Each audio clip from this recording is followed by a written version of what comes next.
Hello, and welcome to Vision New England's Church in Action podcast. Here we talk with New England leaders about critical issues that impact how Christians engage in our culture to accelerate evangelism.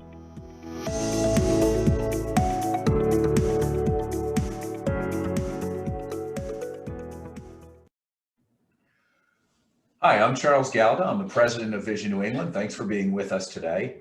Our podcast, as you may know if you've heard it before, is always focused on evangelism, but always from different perspectives, lenses, vantage points. A lot of the time talking about how we disadvantage ourselves to serve others and how that opens doors to share Jesus. And that will certainly be some of today's conversation, but we're going to have spent a little bit of time talking about Christmas and evangelism. So it's a good season, and we're recording this while it's snowing outside, so it feels very much like Christmas. But we know people at this time of year are open to invitations to church more than they are other times of the year, to discussions about Jesus more than they are other times of the year. We know that a lot of churches will have events and things that they're doing just to bring people across the threshold, to get them comfortable with that. So that they might come back the next week and it might open further doors to talk about Jesus. And so we want to dialogue what that looks like under normal circumstances, but we're also going to talk about what it looks like this year with COVID, because it's anything but normal. And I have two special guests with us today.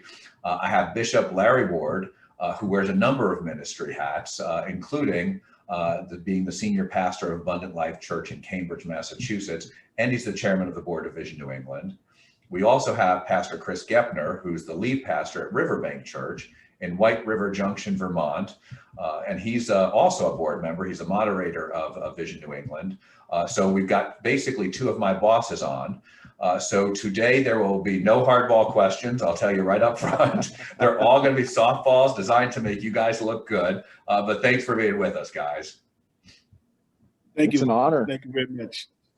Thanks. I thought it would be fun before we get into church and evangelism, which I hope is fun too. But I thought it might be fun to start just by sharing maybe a Christmas memory or tradition that's significant to each one of you. So folks get to know each other, maybe to your families, to you, or to your church, whatever you think would be helpful. Larry, would you mind starting out by sharing with us? Sure. Good to be here.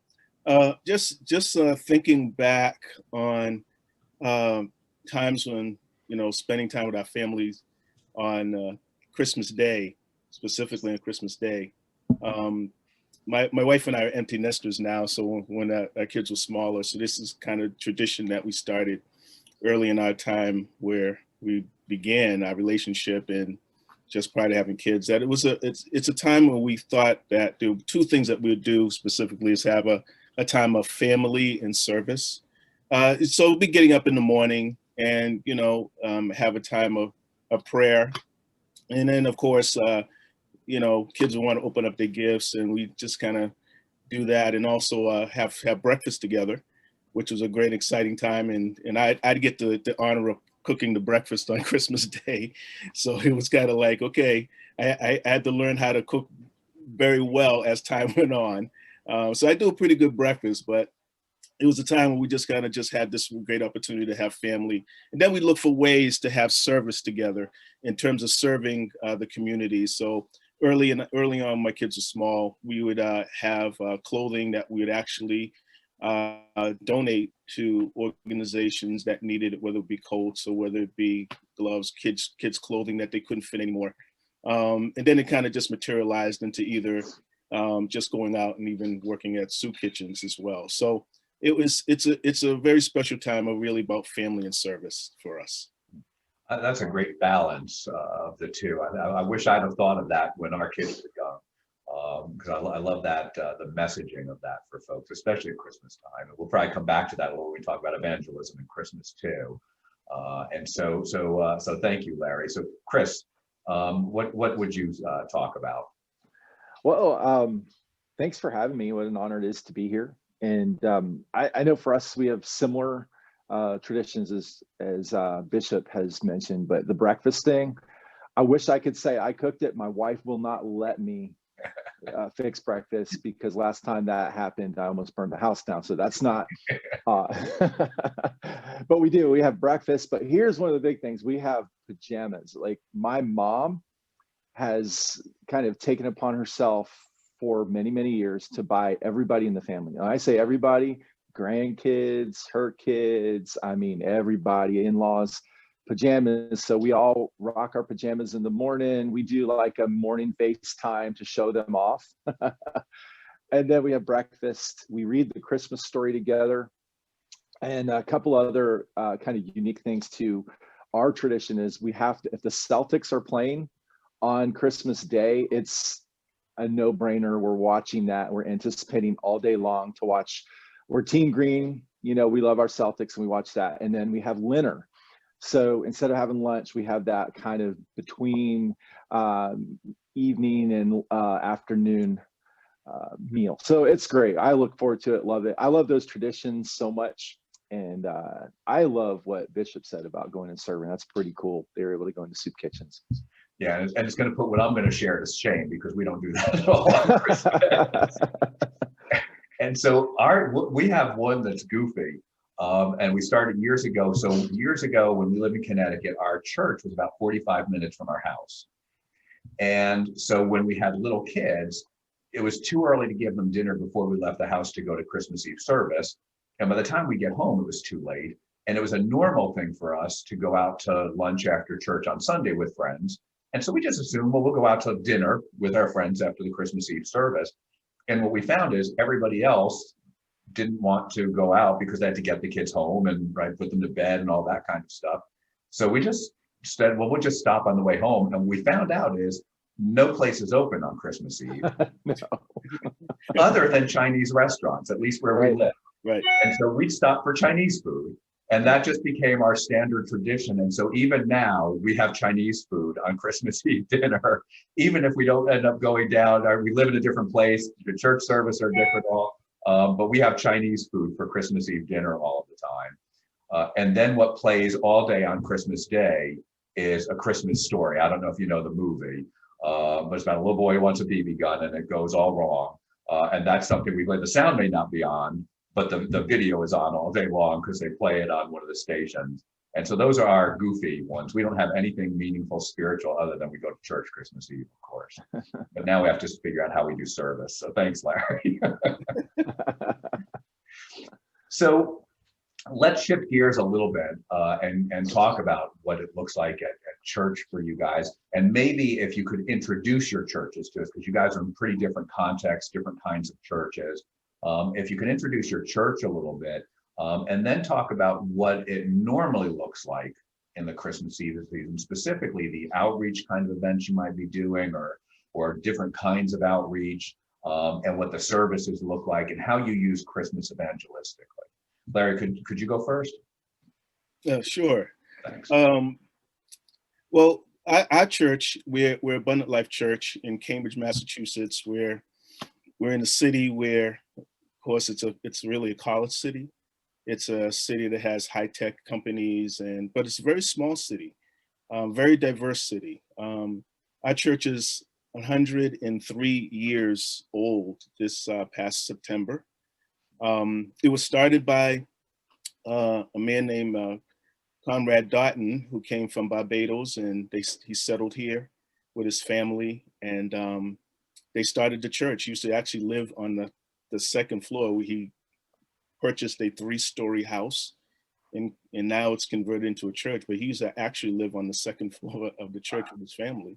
And he would come downstairs, and that would be the sanctuary where he preached. And for well over 100 years, the church has been actively involved in community. Community has changed over the years. It has diversified. It used to be many more Caribbean folks from the Caribbean that settled in Cambridge, and that's really different now. Church right now is we're a multi-generational church. We have a sprinkle of culture in our church, and we come from different backgrounds in different parts of the city. We come as far as Leominster and going all the way down to Fall River, and so we're considered a mid-sized church, and we love each other. We're very passionate about family, very passionate about the kingdom, and so our outreach kind of flows into this kind of vein on a calendar year where we start our outreaches kind of really pushing a lot as a corporate focus is in the month of September through December. We begin with a block party, and so right after the vacation times and summer's over, we have a block party. We've been doing that now for, oh my goodness, probably 20 years. And the reason being because as the inner city, being in the inner city, people move a lot, and especially in Cambridge because of the high market rates of rent, students coming and going, people coming in for work for certain contracts, and it's very fluid. Our church will flip every 4 years in many cases. And so people don't get to know each other a lot, and people don't necessarily have a lot where they bring together community. So we just really said, hey, we're going to do a block party. So we sponsor a block party every September, and we bring our community together. We have a time of worship and song and dance and music and gift prizes and games and all the kind of thing, and also just a time also to present the gospel. And it's been going so well that we were able to have a partner with us of Mass General Hospital that added a component of health with that. So we have a lot to be thankful for, and that city has really partnered with us in Neighboring Day. So it's been a great time. And then it pushes into October, where we have a time we call it My Closet to Yours. It's a time where you can bring lightly used and slightly used clothing that you get in your closet, and you might have that shirt with the tag still on it that you never actually worn, or you got a gift, a sweater that you never really worn, and you can bring it to the My Closet to Yours, and we have racks just like a store, and people can come in from the community, and they actually just get what they want free of charge. As long as it fits, you get to walk out with it. And we also have some people there say, try to fit you up, say, what size are you? They take measurements of your neck and how big you are and how small you are so that you can get the right fit and go to the right rack. So it's been a tremendous and growing thing that we've been doing every October. And then of course, we can't forget those who are homeless and those who are just unfortunate, they don't have a place where they can call home. And we want to make that a part of our outreach and service to those who are marginalized. And so we partner with the Salvation Army. We're going on our 30th year, just about. I guess it's like 28 years now. I think this is the 28th year that we're going to be serving at the Salvation Army. And we throw a big Christmas party on Christmas Day. And so we have many volunteers that come from the community as well as our church. Our young people love it. And it's a time to throw a big Christmas party. We have gifts for everybody that comes to the Christmas party. So it attracts probably somewhere about 100 to 150 people.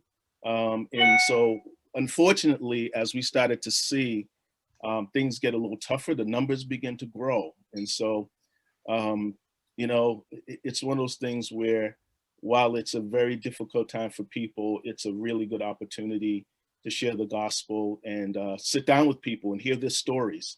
And that's been a really great part of this, is getting close to people. And people have come to our church and given their lives to the Lord and serving in our ministry because we were able to connect with them in those different partnerships and those different outreaches.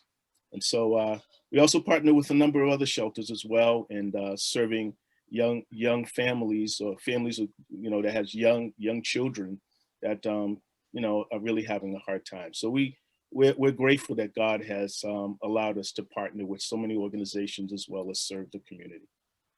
And so there's an aspect, Larry, of what you're talking about, where you're helping people with clothing, you're helping people with food and shelter. That is something we are commanded to do regardless of an evangelistic impact. We're called to serve others. But you referred to, I don't want to pass over it too quickly, an evangelistic impact too. And so can you go back to that a little bit and talk about, so what have you seen in terms of evangelistic outcomes, both with the maybe agencies you partner with, but also with the folks you're actually serving? Well, the evangelistic aspect of it, even when you get into the September and the outreach to students, When students come to a city, sometimes they come to their school, and they're really getting away from their places of their roots, and some of them actually have backgrounds in where their families were Christians, are Christians, but yet they have never given their lives to Christ. They never really kind of settled into where their normal familiar territory is. But when they come to a new city and a new place, there's a little bit of fear there. There's a little bit of uncertainty there. They need family. And so I've seen college students give their lives to the Lord, and they may have been exposed to the gospel for years, but it's just hit home to them that now that you're kind of on your own, you're kind of out here now. The pressure's a little different. And of course, when you come to Cambridge and Boston, the environment is much different than probably where you were, whether it's in the South or you in the West Coast or anywhere else. And I've seen a lot of growth come about that with the evangelistic aspect and also discipleship. And I think that it's not just only the introduction of the gospel, but it's also saying, hey, if you're a believer in Christ, this is a place, this is a church that really will help you to grow in your faith. And so I've seen, people who've come from the college students to those who actually are really in hard places. One of the things that was really a great story, and I'll just be quick about it, because there's a gentleman that came to our church from the Salvation Army who was really really destitute. And as he came to the church, he really had some bad issues with drugs and had some issues with, homelessness and everything else that goes along with it. And so we were able to partner with Teen Challenge, and we put him through a 15-month program where he actually was supported by us as the church. The brothers came down and was visiting with him and ministering to him. He really recommitted his life to Christ and committed himself to get himself on a much healthier place in his life. And it was resounding because we had a concert and he was in the Teen Challenge choir. I didn't recognize him at first. And then when he started to talk, he said, "Did you recognize me?" And I had to kind of flash my eyes for a minute because I didn't recognize him off the bat. But then when he began to talk, he said, a few months ago, I'm Greg. I'm the guy that you helped me off the street. And it was a tremendous story where now he's restored his family. And it's an amazing story of how God not only brought the gospel in his life, the gospel came into his life, he received the gospel, but his whole life was transformed. How cool is that? Right, and that's what Jesus does, right? But it's great he's using you and your folks to do those kinds of things in people's lives, Larry. And just to maybe situate folks a little bit who may not know Cambridge as well, you talked about being a college town, and so within 20 minutes of your church, there are what schools? Wow, what schools are there? Okay, so Harvard is there, MIT is there. Leslie College is there. I don't want to get anybody mad at me because they might say, "Hey, you didn't mention my school." Berkeley, plenty of Berkeley College and music students are there. Northeastern University, and as you just go to BU's right across the bridge. You can hit it with a stone. Yeah. So there's a number of Tufts universities right over Medford. We're all in very close proximity to many of these different colleges, and then probably like 10 to 15 minutes. So a college town, in some ways, an intimidating college town, right? Well, it can be, but here's what I would say: people are people, and they all need common things. They all need love, acceptance, friendships. I just kind of look at they're very smart, but they're just people. Yeah, that's good. That's great. So let's shift over to White River Junction, which we didn't plan it this way, but also not too far from being a college town either. Right. And so, Chris, can you kind of share a little bit about Riverbank Church in your context, and then what Christmas looks like in your outreach and the same kinds of things? Sure. So as opposed to where Larry's established church, we actually a church plant, 11 years old. I'm the founding pastor and lead pastor there. And so we don't have a lot of traditions. We had to build our own. We've had to kind of establish ourselves here in a community. I'm what they call I guess you could say a missionary pastor. I moved here from South Florida. And it's just a totally unique circumstance. And so let me just jump in for folks. So you moved there from South Florida, and how much snow do you have right now? Well, today, on this particular day, I woke up to 17 inches and it's still coming down. There's probably 20 out there now, It's beautiful this time of year. I'm good, just as long as I can stay in by the fire and the Christmas tree and have my you'll appreciate this, Charles, my Charlie Brown Christmas record playing in the background. I'm good. So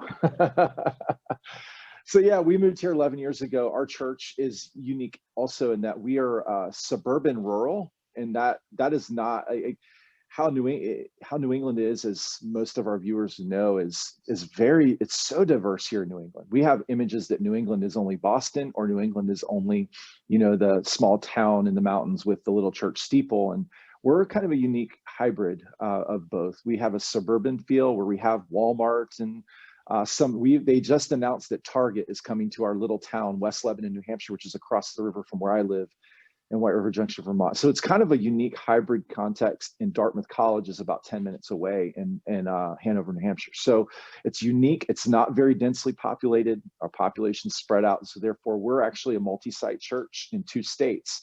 We have location in Claremont, New Hampshire, which is about 22 miles south of us, an old kind of recovering mill town. And then our central location is in White River Junction, Vermont.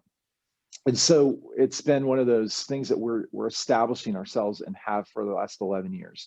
Some of the things that we've done in regards to evangelistic and informational when it comes to our faith is we've created some really great connections with organizations similar to what Bishop was talking about, their partnership with Salvation Army, their partnerships. Those are so important, I think, for churches, because I think what we can do is we can almost in a way say we're better than those if we're trying to do it separate from those. And the truth is they're doing it way better than we ever could as an individual organization. So we partner with local food shelters and food shelves, homeless shelters and food shelves. And that, again, just like Bishop talked about how they kind of set that tone earlier in the fall, we do the same thing. We do we want to make sure their shelves are full. So we begin as a church kind of bolstering that, like, hey, these organizations that are doing it really well, let's be the gospel. Let's provide the essentials. And it's that, shining light imagery. We want to be a shining light in our community. So we're providing for these organizations that are doing it really well. We do fall festival every year. And this is, again, it's similar to what Bishop was talking about. You're kind of setting a plan of outreach through the season. And we do a fall festival. In the past, we've had, it's the largest thing that goes on in our whole region. We have well over 5,000 people that come out, and we just give stuff away and bless. And the heart of it is to let our community know that we love you. And they come on our White River Junction location site and we give stuff away. This year, we've had to pivot. And so we partnered again with the towns that were doing trunk or treats. And so in Claremont, New Hampshire, our location there, we made that happen. In White River Junction, our location here, we actually coordinated and made the trunk or treat happen here. So it's just a way to partner and be light. And that was through the fall as we kind of led to Christmas. Some things that we've done and we continue to do, but we've had to pivot with how we executed them and maybe how they look a little bit.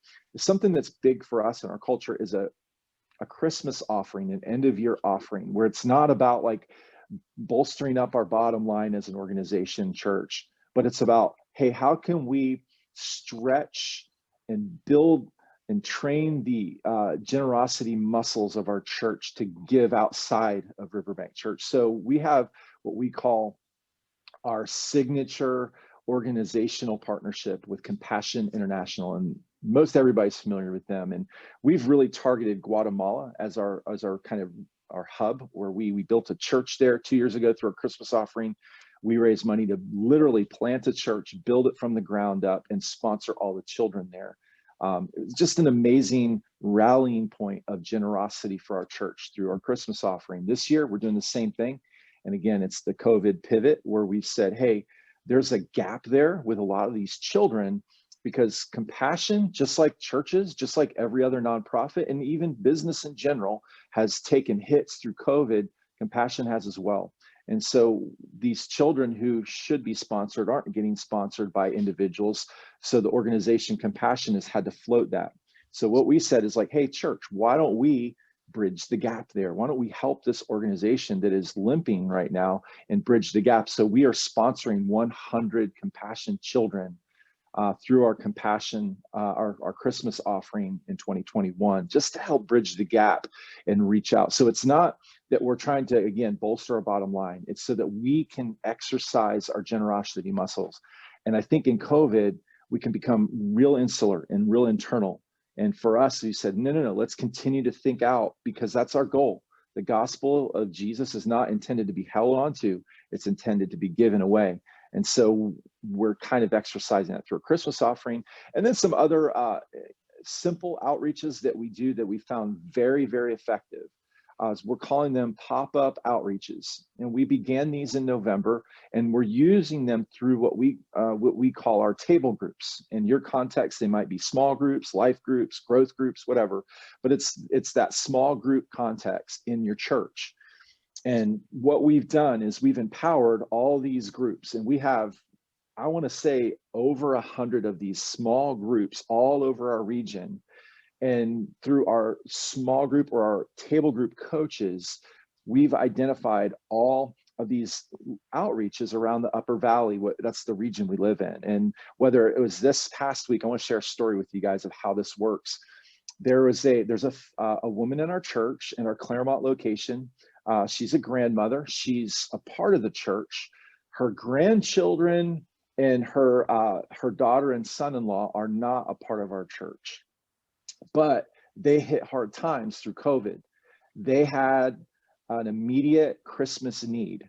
And so in our pop-up outreaches, we identified multiple families in our church community who were not going to have a Christmas this year.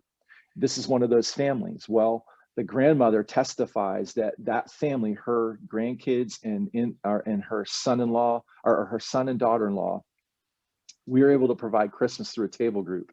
Now, because of that, this family, she just said, they're coming to church this weekend because they were like, if the church is this in tune with our need, we have to hear what this is all about. Even though the grandmother's been sharing her faith, even though she's been telling them about Jesus, now they're like, I got to come and see.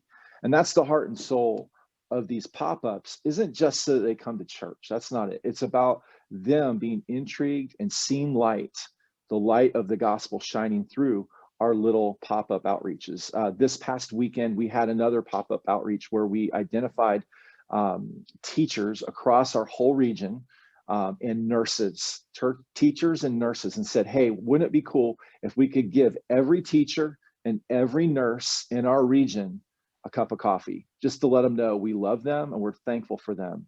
So our church rallied and bought cups of coffee through gift cards for every teacher and every nurse in our region. I mean, that's hundreds and hundreds, but it was just such a cool little pocket opportunity of outreach to simply be light in darkness.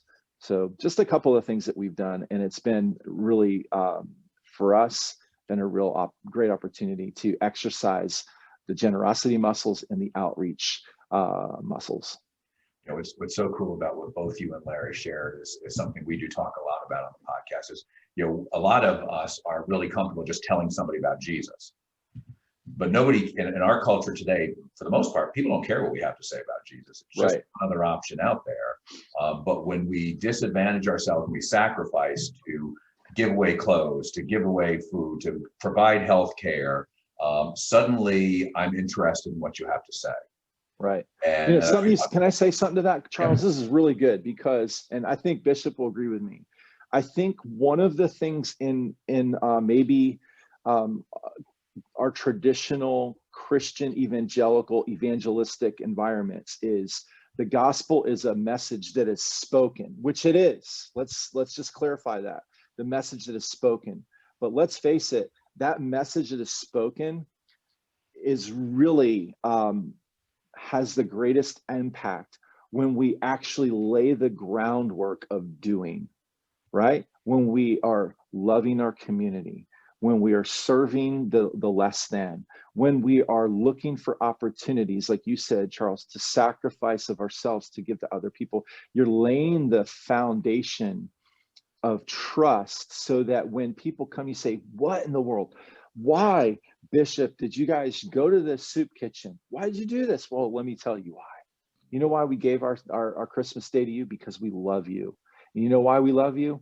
Because God loves you. And he sent his son Jesus to die on a cross, to pay the price for all your wrongdoing. He loves you. Like, we get to lay all the foundation so that we can end up being able to communicate this message that is a verbal message.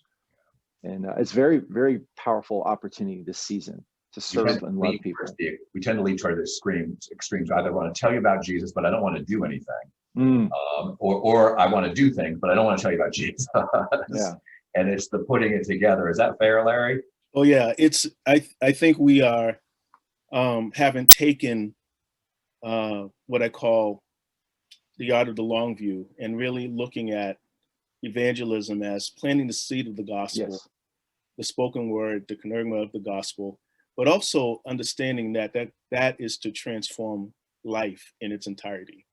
You know, it's one thing that, as James talks about, you know, somebody has need of clothes and they needed food, you know, it's, you know, and you just say, okay, well, God bless you.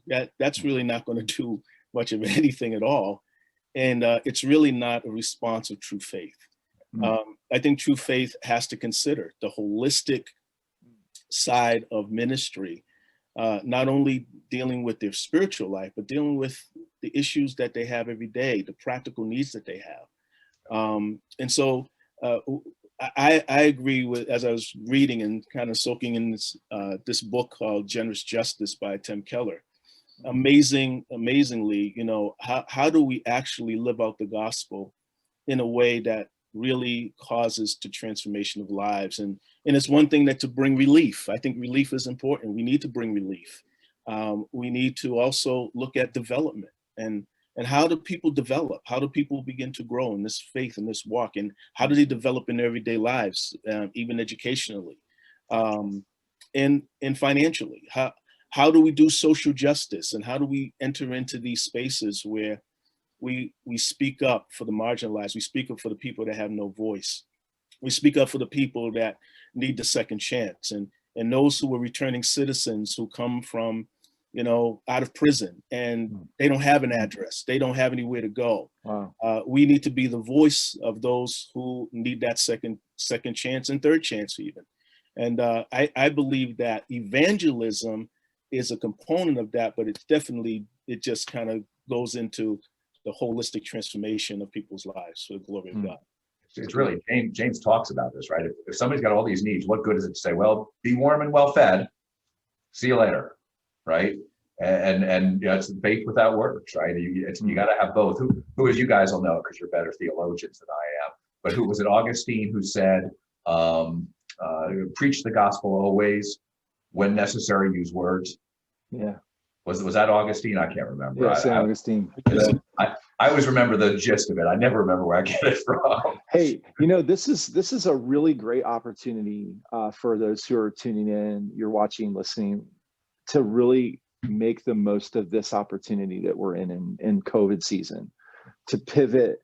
I think I love hearing Bishop's stories of how, you know, they've been able to engage in their community, and they're in a more urban context. We're in a more suburban, rural. We kind of have that hybrid thing, but we've been able to pivot, meaning we've been able to say, okay, this is what we used to do, and that was great. Well, times are different, but people aren't.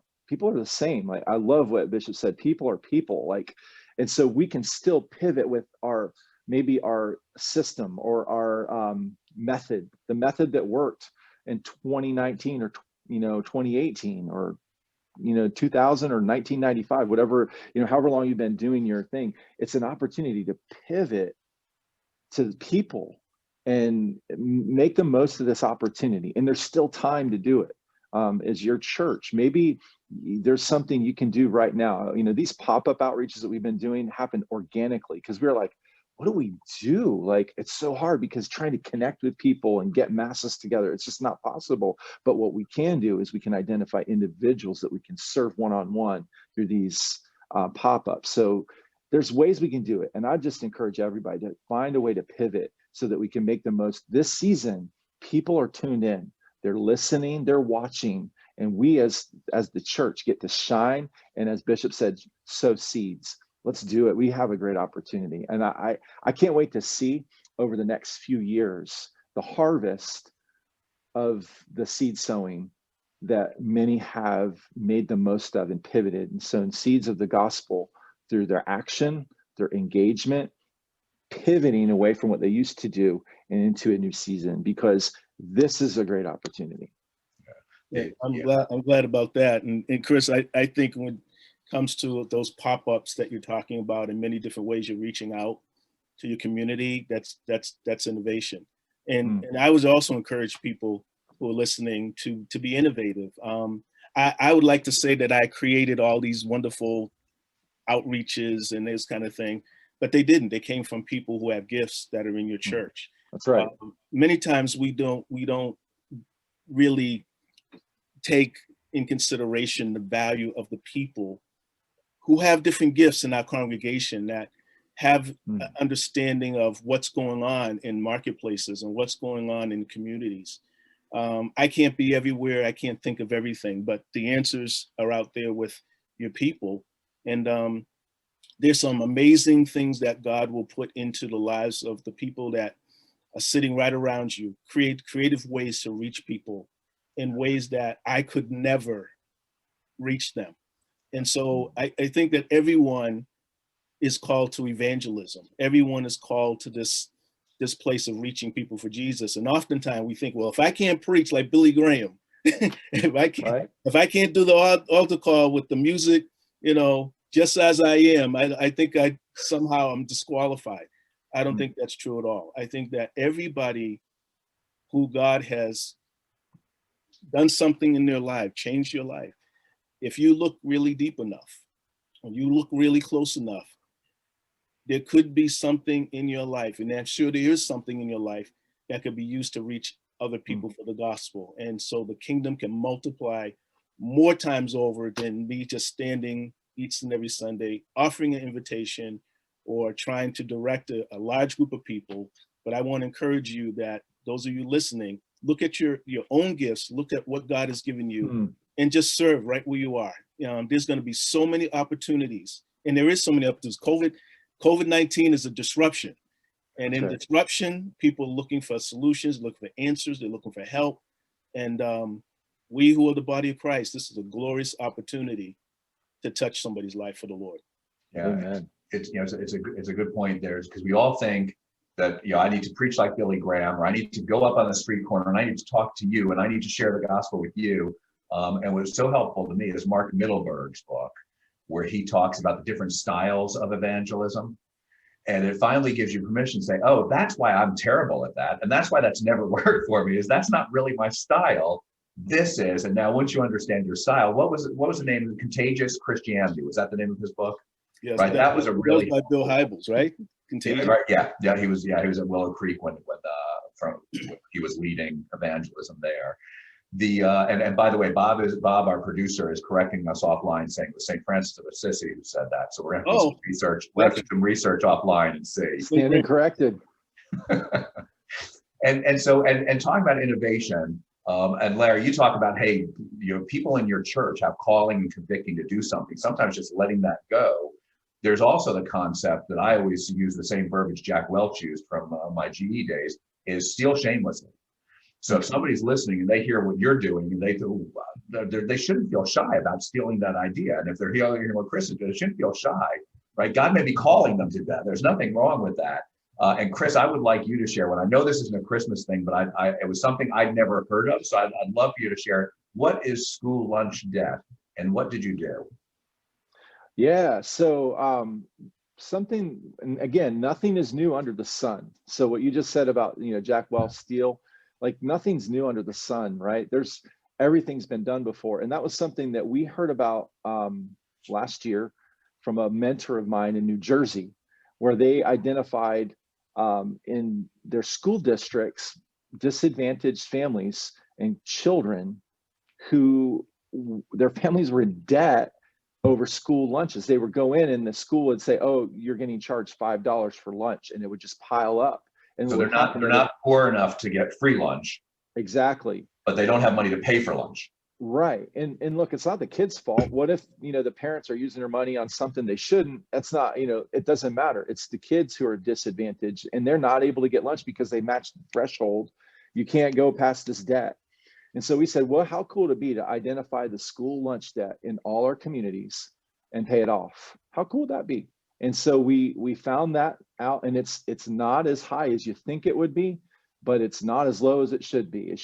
There should be no school lunch debt for these children. They shouldn't have to worry about eating when they go to school. So we said, well, why don't we fix that problem? And we did it. And the church celebrated, and we're going to do it again. It's going to be a part of our culture. It's that, again, that generosity, stretch those muscles. And here's what it does. It causes a whole community to lean in and say, whoa, whoa, whoa, why are you doing this? I think churches traditionally in New England especially have this idea that we're autonomous. We're not really a part of the community. We are, especially, churches that are, emphasize what we emphasize through Vision New England, is idea of evangelizing and sharing Jesus and living it out. I think a lot of times we're almost separated out of the community. What if we were to say, hey, no, we are a part of the community and we're helping, solve some of the problems of our community in a practical, tangible, and loving and caring way. And so this idea of paying off school lunch debt has been a real win for us and a real win for our community. Jeremiah 29, I think, talks about that, doesn't it? Right. That's what Jeremiah is saying when he talks about work for the. It's always so hard for us to translate, right? The prosperity of the city, right? They're in a pagan culture. They're in exile. Work for the prosperity of the city, the peace of the city, the shalom of the city. And Tim Keller was the one who unpacked that for me. It means the fullness of life, right? The way we should behave in a non-Christian culture is we should be working to bless the people around us, the people in our community, working for all the justice issues of feeding the hungry, clothing people that you guys are talking about.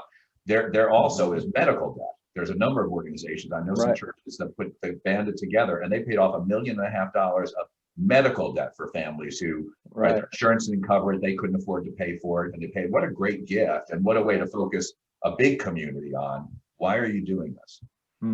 That's why you say that. I just read an article, I think it was the New York Times, Aletheia Church in Boston did that. And then Aletheia did that too, you're right. Yeah, and Matt Tuning's church, Natcast in the North Shore, they did it last year.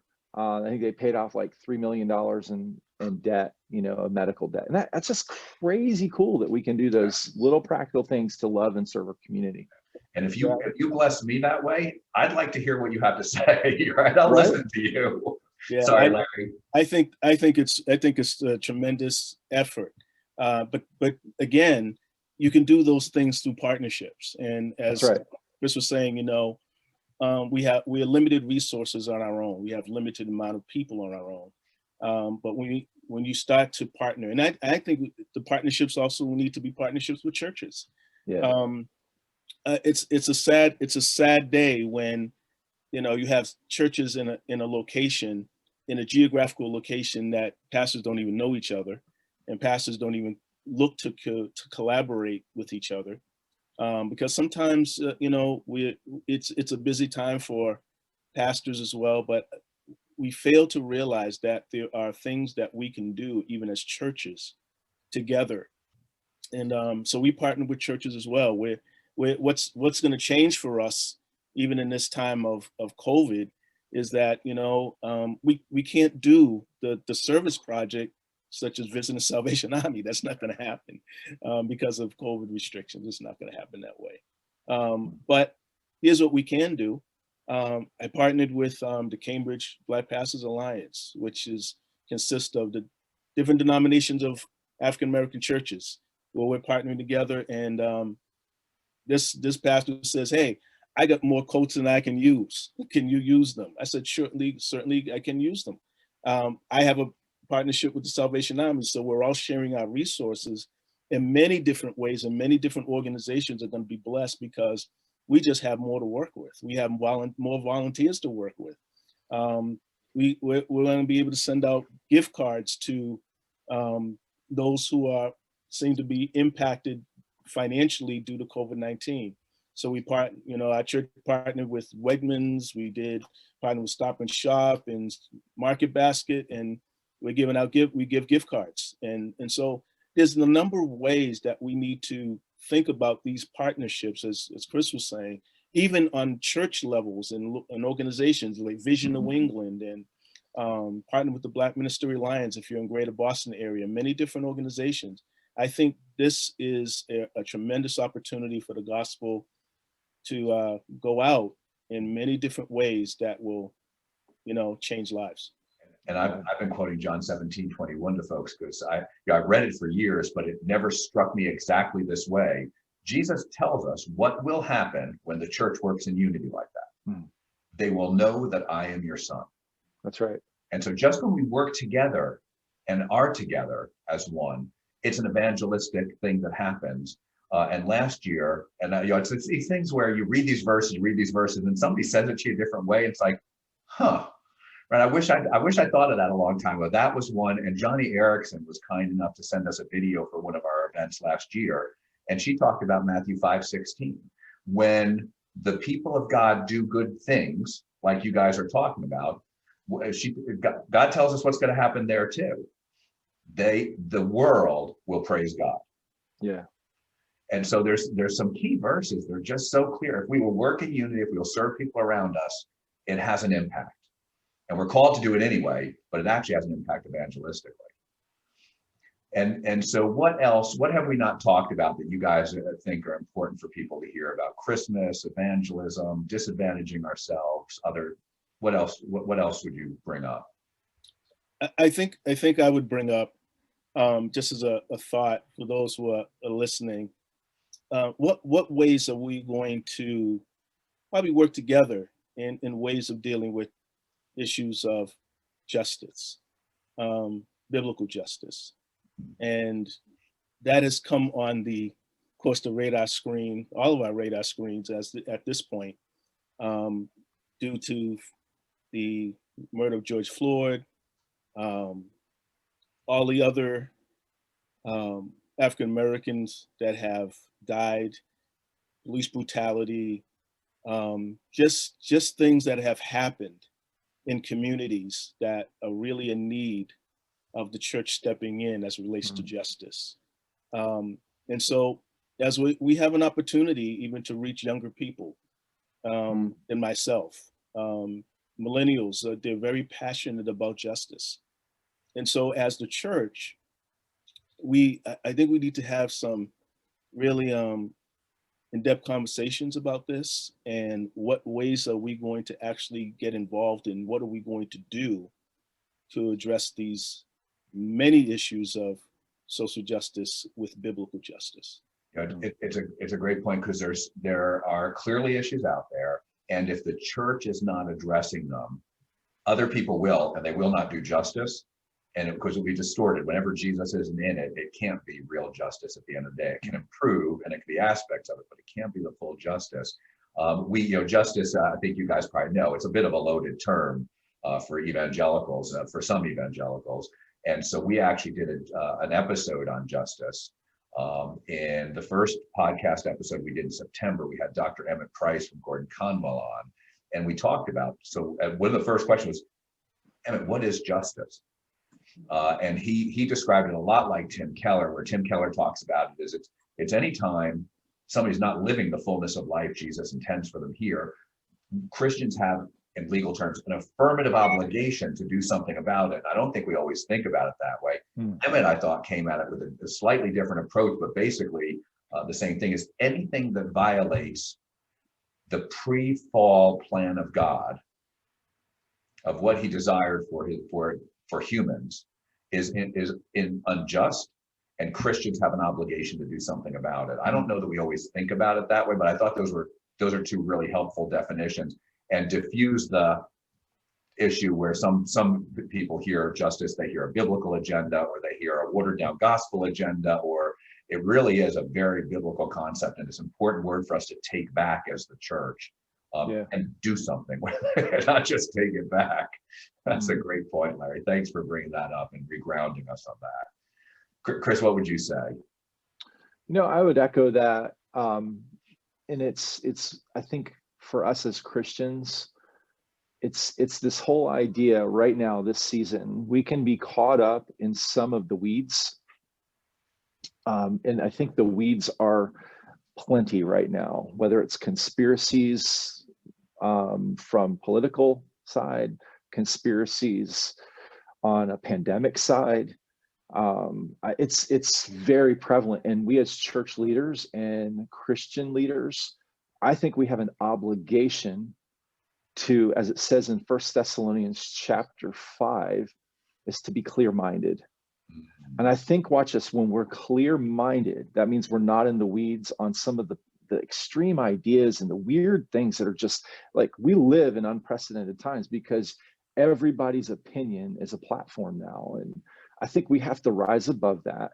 And as Bishop was saying, I think it's an opportunity for us to engage with people, especially younger people, in ways we've never been able to, but we've got to be clear-minded.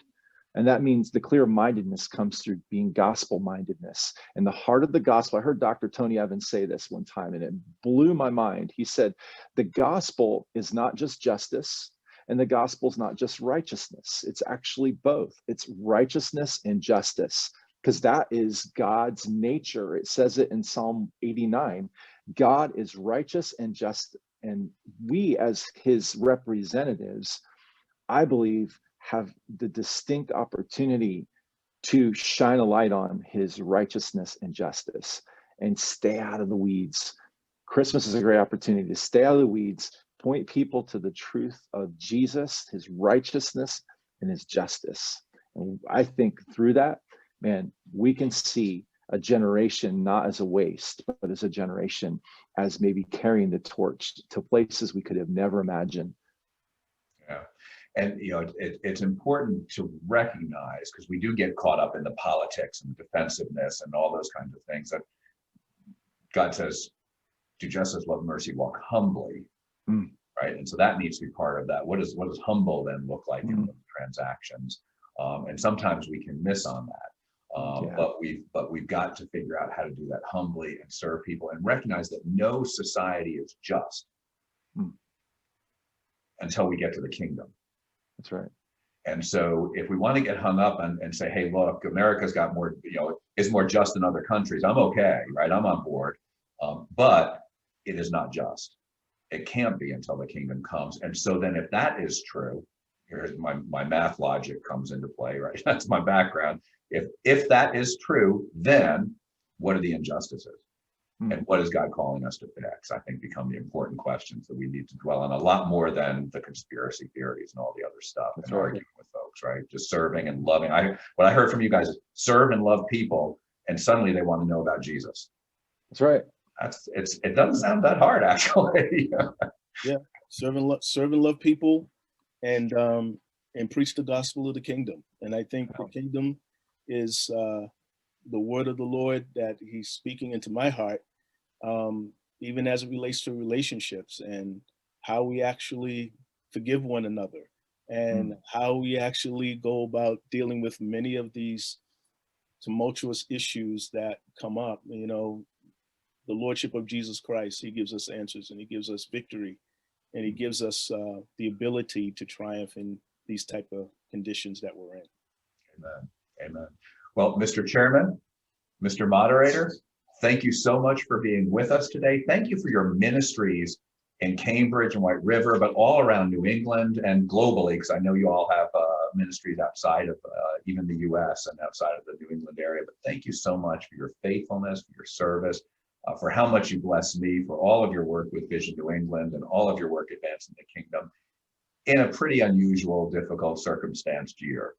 So thanks, guys, and thanks for being with us today. And I'd like to thank our producer, Bob Atherton. I'd like to thank our listeners. I hope God used this, or that's our hope and prayer with these podcasts. God uses it to just prick something in your heart that would cause you to do something evangelistic. Steal an idea from Larry or Chris and do something like that, and just be astounded by how God used it. That's our prayer. So hope you have a wonderful Merry Christmas. Hope you enjoy digging out your driveway for the rest of the day.